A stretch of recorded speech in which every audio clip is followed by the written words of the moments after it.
Now, the Boogie Woogie guys weren't terribly sophisticated, and then came along one of the first real jazz masters, and his name was Fats Waller. And Fats Waller was a supremely gifted musician. Sadly, in his lifetime, he was seen as some kind of vaudeville comedian, because he was a very funny man. But underneath that funny exterior, there was, I tell you, one fantastic musician.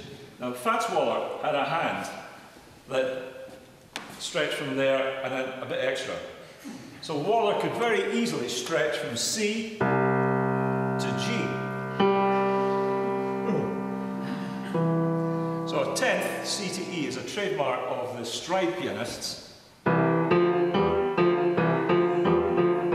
But he could do this 12th. Now, it's a killer. So it's impossible to play exactly like Fats unless you have hands that big. Very few of us have been so blessed. But Fats had one or two tricks. He had this marvellous stride way of playing that made you feel it's exhilarating. And stride is when the left hand plays these sort of figures.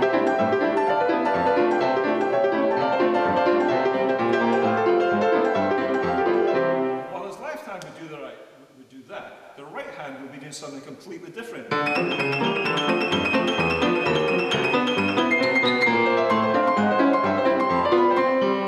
So let's have a look at what would happen if Fats played T for 2, and I'll play some of his trademark licks, because they're a wonderful way of decorating the melody with these figures. But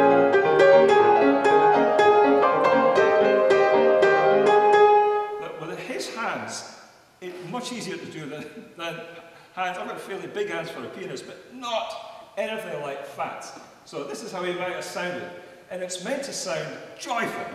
This is the sort of music you want to hear when you go into the bank in the morning. And not the dreary stuff that it's bad enough you don't have to give them money, but you want to hear something joyful, and all Fats' music is joyful. So hopefully it might have sounded like this, with a really swinging introduction. 2, 1, 2, 3, 4.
If that wasn't bad enough, following Fats Waller came God at the piano, and universally recognised by pianists everywhere was Art Tatum.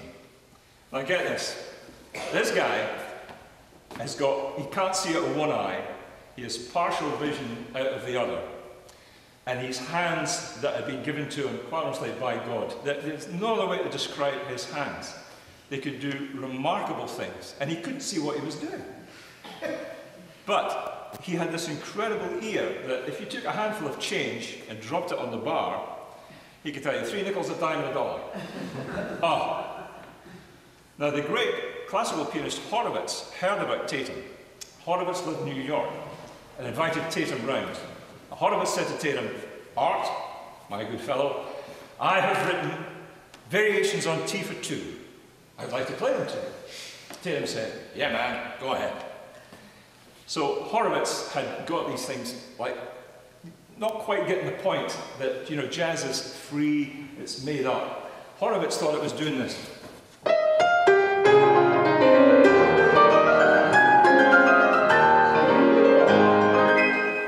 On like this, you see. Tatum's thinking, yeah. And then Horowitz said, "Would you like to play it?"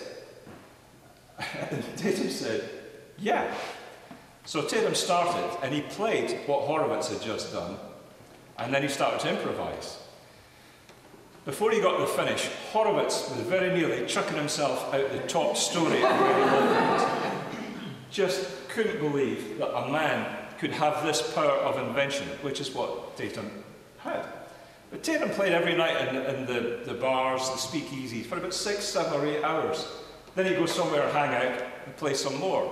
So he had incredible stamina, as well as just this amazing musicality. That's it. It is truly a God-given gift to have it at that level. It's genius we're talking about. So Tatum he developed Fats Waller's tricks and added a few of his own. Like, he loved to terrorize bass players. So he'd go for a gig and the bass player was saying, "What are you going to play, Art?" He'd say, "T for 2. Bass player's going, B flat, E flat, B flat, E. That's right, I know it, E flat, E flat.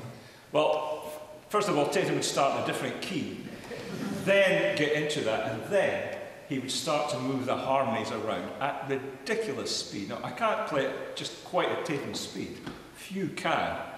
But this is the sort of garden path up which unsuspecting bass players were led. See, he would start them off very well. He'd give them the T for 2, man, and he'd go.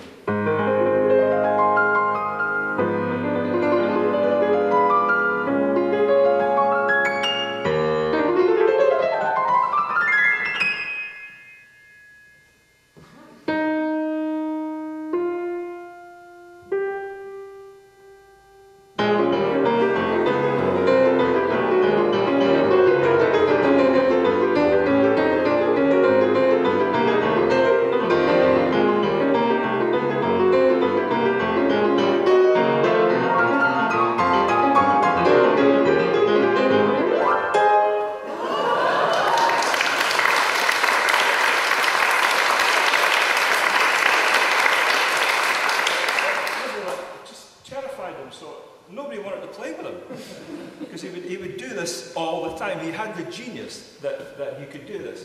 Now there you heard notes aplenty, but you don't have to play notes aplenty. In jazz you do not get paid by the note. Now the perfect example of that is one of my jazz heroes. It's the great Count Basie. Now Basie would play 2 notes to Tatum's millions. In fact, there's a joke going around musicians just now, what's the difference between a rock band and a jazz band? And the difference is a rock band play 3 chords to 30,000 people.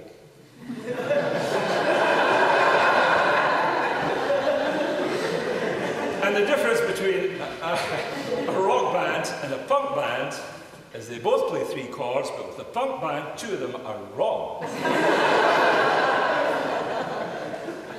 Now, Basie had a great way of playing the piano, so it sounded like mistakes. Now, you're not supposed to do this when you play the piano. Yeah, you're not supposed to do that. You know, it just doesn't sound right. It doesn't sound right. But when Basie did it, he would always just slip it in with this mischievous little grin like this. And he would hardly play anything. Now, count the notes I play in my right hand, and you'll hear very few. On my left hand, this will be Freddie Green, the guitarist. This will be the bass player, and my thumbs will be the saxophone section. And these little, this is just what Basie did. His nickname was Splanky, because he played these splank-type figures that go like this.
have to listen to Count Basie. If you want to get involved in jazz, Basie's music is so approachable, but it's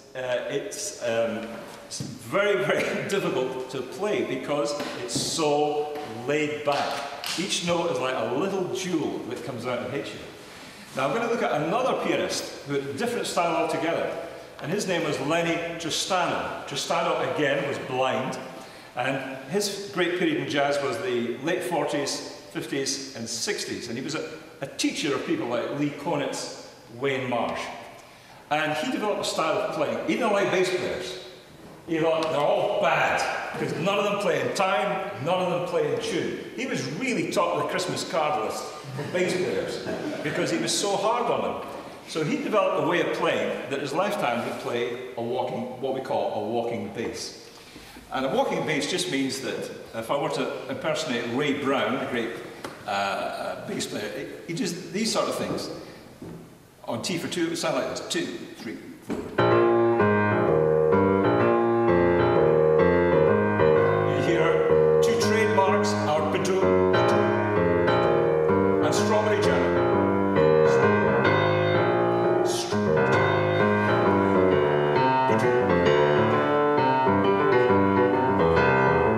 Over that, the right hand plays. Now, Tristano developed all sorts of intricate figures with his right hand. He would play 3/8, 5/8, 7/8 figures over the left hand. So while I do this impersonation of him, keep the tune in your head, all right? Because I get lost in this. It's great fun to do, but this is an example of Lenny Tristano with a walking bass and the right hand. Here it goes. This is a bit like Bach with a, inversion, all that stuff between the hands. Here we go.